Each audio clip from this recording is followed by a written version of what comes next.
कांग्रेस और खास तौर से राहुल गांधी को इस बात की शिकायत है मीडिया और सोशल मीडिया से कि दोनों ही जगह उनकी बातों को सही तरीके से पेश नहीं किया जाता और सब मिलकर बीजेपी को प्रमोट करते हैं। यही शिकायत अरविंद केजरीवाल को है कि सब शराब घोटाले को उनकी तरह फेक क्यों नहीं कहते, बंगला रेनोवेशन घोटाले को ईमानदारी की मिसाल क्यों नहीं मानते और मनी लॉन्ड्रिंग मामले में रंगे हाथ पकड़े गए सत्येंद्र जैन और रिश्वत लेकर शराब के लाइसेंस दिलवाने वाले संजय सिंह को कट्टर ईमानदार क्यों नहीं बताते। लालू प्रसाद को सजा मिलने के बावजूद सामाजिक न्याय का मसीहा क्यों नहीं कहा जाता। और भी कई मामले हैं जिसको लेकर शरद पवार से लेकर ममता बनर्जी तक और एमके स्टालिन से लेकर कम्युनिस्ट पार्टी तक सभी के सभी मीडिया और सोशल मीडिया से फूंके बैठे हैं। अब 28 पार्टियों का गठबंधन बनकर तैयार हो गया है, लेकिन उसे कहीं कोई भाव नहीं मिल रहा। तो जमीन पर जनता के बीच काम करने और अपने को साबित करने का काम छोड़कर विपक्षी गठबंधन सीधा व्हाट्सएप, यूट्यूब और फेसबुक के दरवाजे फरियाद करने जा रहा है। और अब आरोप यह लगाया जा रहा है कि इन प्लेटफॉर्म्स पर सत्तारूढ़ भाजपा के सांप्रदायिक घृणा अभियान में सहायता और विपक्षी नेताओं की आवाज को दबाया जा रहा है। विपक्षी गठबंधन ने मेटा के सीईओ मार्क जुकरबर्ग और गूगल के सीईओ सुंदर पिचाई को कड़े शब्दों में लिखे पत्र में 28 राजनीतिक दलों के समूह ने आरोप लगाया कि सोशल मीडिया प्लेटफॉर्म भारत में सामाजिक वैमनस्य को बढ़ावा देने और सांप्रदायिक नफरत को भड़काने के दोषी हैं। विपक्षी दलों के गठबंधन का गठन 2024 के लोकसभा चुनाव में भारतीय जनता पार्टी के मुकाबले के लिए हुआ है। विपक्षी दलों ने पत्र में लिखा कि आप सत्तारूढ़ भाजपा के सांप्रदायिक घृणा अभियान को समर्थन देने में व्हाट्सएप और फेसबुक की भूमिका को लेकर वॉशिंगटन पोस्ट अखबार के हालिया खुलासे से अवगत होंगे। लेख में इस बात को लेकर विवरण भी दिया गया। भाजपा सदस्यों और समर्थकों द्वारा व्हाट्सएप ग्रुप्स का इस्तेमाल करके ये घृणित सांप्रदायिक रूप से विभाजनकारी प्रचार कैसे किया जाता है। वॉशिंगटन पोस्ट की एक अन्य रिपोर्ट का हवाला देते हुए पत्र में यह दावा किया गया कि आखिरकार फेसबुक ने, गूगल के अधिकारियों ने सरकार के प्रति जबरदस्त पक्षपात का सबूत पेश किया। उन्होंने लिखा कि वॉशिंगटन पोस्ट के इस विस्तृत जांच से ये बहुत स्पष्ट है कि मेटा भारत में सामाजिक वैमनस्य को बढ़ावा देने और सांप्रदायिक घृणा भड़काने का दोषी है। इसके अलावा हमारे पास डेटा है जो ये दिखाता है कि सत्तारूढ़ पार्टी के कंटेंट को बढ़ावा दिया जा रहा है और आपके मंच पर विपक्षी नेताओं के कंटेंट को एल्गोरिथम मॉडरेशन और दमन का सामना करना पड़ रहा है। Bureau report, news of India. Bihar छोड़िए, लालू यादव ने अब केरल में राहुल गांधी को दर्द देना शुरू कर दिया और कांग्रेस की अगुवाई वाली यूडीएफ नहीं बल्कि सीपीएम की नेतृत्व वाली एलडीएफ के साथ हाथ मिला लिया। सीपीएम ने पहले ही ये साफ कर दिया है कि केरल में वो कांग्रेस के साथ किसी किस्म का समझौता नहीं करेगी। केरल की इस राजनीति में लालू यादव की पार्टी ने बड़े ही नाटकीय अंदाज में एंट्री मारी। बड़ी बात यह कि इस एंट्री के साथ केरल विधानसभा में आरजेडी का एक सदस्य भी हो गया।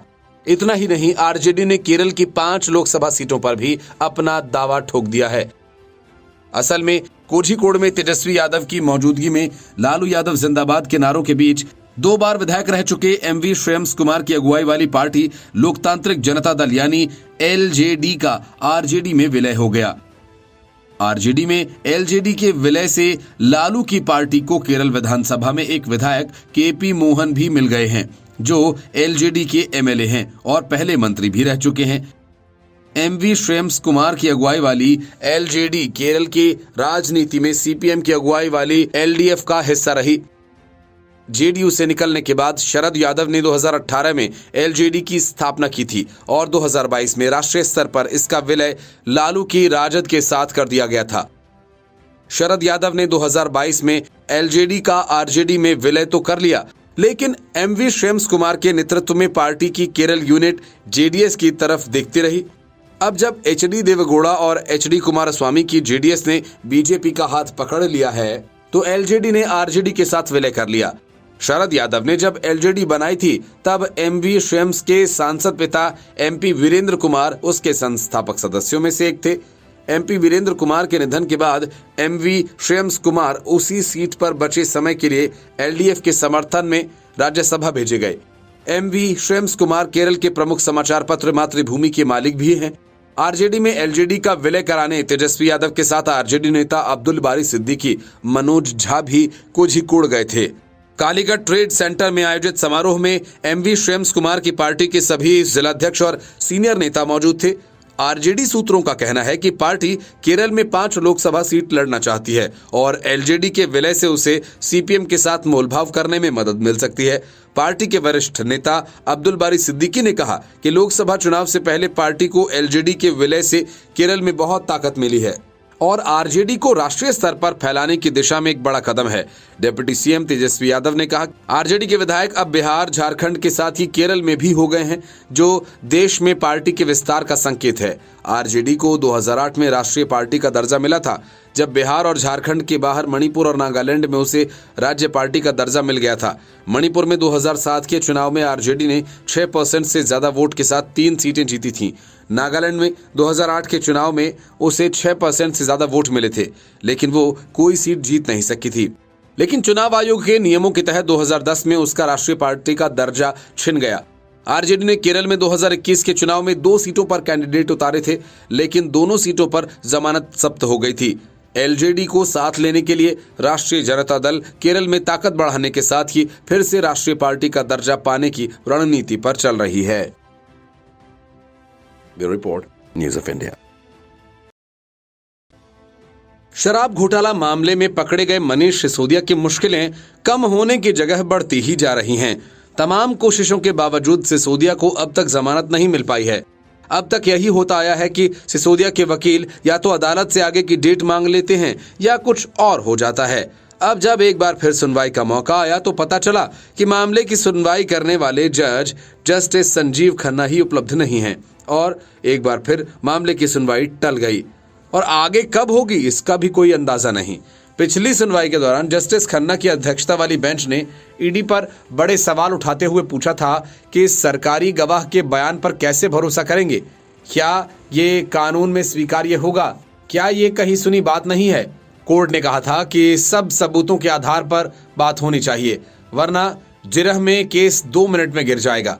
जस्टिस संजीव खन्ना की अध्यक्षता वाली बेंच ने पूछा था कि जिस राजनीतिक दल को कथित तौर पर फायदा पहुंचा उसे आरोपित क्यों नहीं बनाया गया। सुनवाई के दौरान 5 अक्टूबर को मनीष सिसोदिया के वकील अभिषेक मनु सिंघवी ने कहा था कि सिसोदिया को पैसे मिलने का कोई सबूत नहीं है। विजय नायर से सिसोदिया का कोई संबंध नहीं था। नायर पार्टी का कार्यकर्ता था और वह आतिशी को सौरभ भारद्वाज को रिपोर्ट करता था। सुनवाई के दौरान सिंघवी ने कहा था कि मामले में सभी आरोपितों की जमानत मिल चुकी है, लेकिन उच्च टारगेट लोगों को अभी तक जमानत नहीं मिली है। मनी लॉन्ड्रिंग का पता नहीं, सरकारी गवाहों के बयान में सिसोदिया का लिंक नहीं मिलता है। सिंघवी ने कहा था कि सभी आरोप विजय नायर पर जाकर रुक जाते हैं और विजय नायर पर यह आरोप है कि वह मनीष सिसोदिया के निकटवर्ती सहयोगी है। सुनवाई के दौरान ईडी ने सिसोदिया की जमानत याचिका का विरोध करते हुए कहा था कि नीति पारदर्शी होनी चाहिए थी, जबकि शराब नीति के तहत पैसा कमाने के लिए षड्यंत्र रचा गया और पैसा लेकर छूट मुहैया कराई गई। ईडी ने कहा कि एक तरफ ये लोग पॉलिसी में बदलाव कर रहे थे तो दूसरी तरफ विजय नायर शराब व्यापारियों से मुलाकात करके रिश्वत ले रहे थे। ईडी ने कहा था कि विजय नायर मनीष सिसोदिया के इशारे पर काम कर रहा था। सीबीआई ने भी मनीष सिसोदिया की जमानत याचिका का विरोध किया है। सीबीआई ने सुप्रीम कोर्ट में दाखिल जवाबी हलफनामे में सिसोदिया की जमानत का विरोध करते हुए कहा कि सिसोदिया के खिलाफ भ्रष्टाचार के गंभीर आरोप हैं। सिसोदिया ऐसे मामलों में जमानत के लिए निर्धारित ट्रिपल टेस्ट को भी पूरा नहीं करते। सुप्रीम कोर्ट ने 14 जुलाई को सिसोदिया की जमानत याचिका पर सीबीआई और ईडी को नोटिस जारी किया था। सिसोदिया की ओर से पेश सिंघवी ने दलील दी थी कि सिसोदिया की पत्नी की वाकई हालत बहुत खराब है, उनका 50% शरीर विकलांग हो चुका है। सुनवाई के दौरान ईडी ने सिसोदिया की जमानत याचिका का विरोध किया था। Bureau report, news of India. Sanjay Singh ही नहीं, जिस नेता को रिश्वतखोरी या फिर घोटाले के आरोप में पकड़ा जाता है, मीडिया के सामने आते ही वह क्रांतिकारी बन जाता है। ये रोग आम आदमी पार्टी के नेताओं में कुछ ज्यादा ही है। मीडिया के सामने नेतागिरी दिखाने की वजह से ही मनीष सिसोदिया की फिजिकल पेशी बंद कर दी गई, ताकि न वो अदालत में आए और न कोई भाषण दें। अब वही काम संजय सिंह ने किया। पहले तो कोर्ट ने संजय सिंह को सियासी बयानबाजी से बाज आने को कहा, लेकिन संजय सिंह ने अदालत की इस बात को नहीं माना और जब उन्हें कोर्ट के सामने पेश किया गया तो संजय सिंह ने फिर वही काम किया जिसके लिए अदालत ने मना किया था। मीडिया को सामने देखकर संजय सिंह ने पीएम मोदी के खिलाफ फिर से टिप्पणी कर डाली। ईडी के ऊपर खुद की हत्या करने की साजिश रचने का भी फर्जी आरोप लगा चुके संजय सिंह ने लॉबी में मीडिया कर्मचारियों के सामने पीएम मोदी और कारोबारी गौतम अडानी को लेकर टिप्पणी की। उन्होंने कहा कि मोदी जी इंडिया के नहीं अडानी के प्रधानमंत्री हैं। अडानी के घोटालों की जांच कब होगी, इतना कहते हुए वे अदालत में चले गए। संक्षिप्त सुनवाई के दौरान जज ने उन्हें कोर्ट में दूसरे मामलों पर भाषण न देने की नसीहत दी। जज ने ये बात संजय सिंह से तब कही जब उन्होंने दावा किया कि उनकी अडानी के खिलाफ शिकायत पर ईडी ने कोई कार्रवाई नहीं की। सिंह कारोबारी गौतम अडानी का जिक्र कर रहे थे, जिनको लेकर सांसद मोदी सरकार पर भ्रष्टाचार के आरोप लगाते रहे। जज ने सख्त तरीके से कहा कि यदि आपको अडानी और मोदी पर भाषण देना है तो मैं आपको अब से वीडियो कॉन्फ्रेंसिंग से पेश करने को कहूंगा। राज्यसभा सांसद ने कोर्ट के सामने दावा किया, ईडी उनसे कस्टडी के दौरान संबंधित सवाल नहीं करती है। उन्होंने जज से कहा कि वह सिर्फ ये पूछते हैं कि मैंने मां से पैसे क्यों लिए, मैंने 10,000 रुपए पत्नी को क्यों भेजे। ईडी एंटरटेनमेंट डिपार्टमेंट बन गया है। झूठ पर झूठ। 3 दिन पहले भी जब उन्हें इसी अदालत में पेश किया गया था तो संजय सिंह ने पीएम मोदी पर निशाना साधा था। सुनवाई के दौरान जब इस विषय को उठाया गया तो कोर्ट ने कहा, पेशी के दौरान मीडिया से बात करने से सुरक्षा संबंधी समस्या पैदा होती है। संजय सिंह के साथ ही मीडिया को भी उनसे सवाल न पूछने को कहा गया था।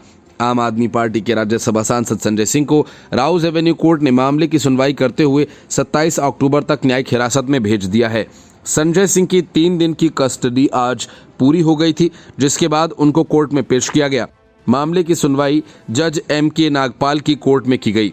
इस दौरान कोर्ट ने संजय सिंह से सवाल किया कि आप वीडियो कॉन्फ्रेंसिंग के माध्यम से पेश होना चाहेंगे या कोर्ट में आना चाहेंगे। इस पर जवाब देते हुए संजय सिंह ने कहा कि वो कोर्ट में पेश होंगे।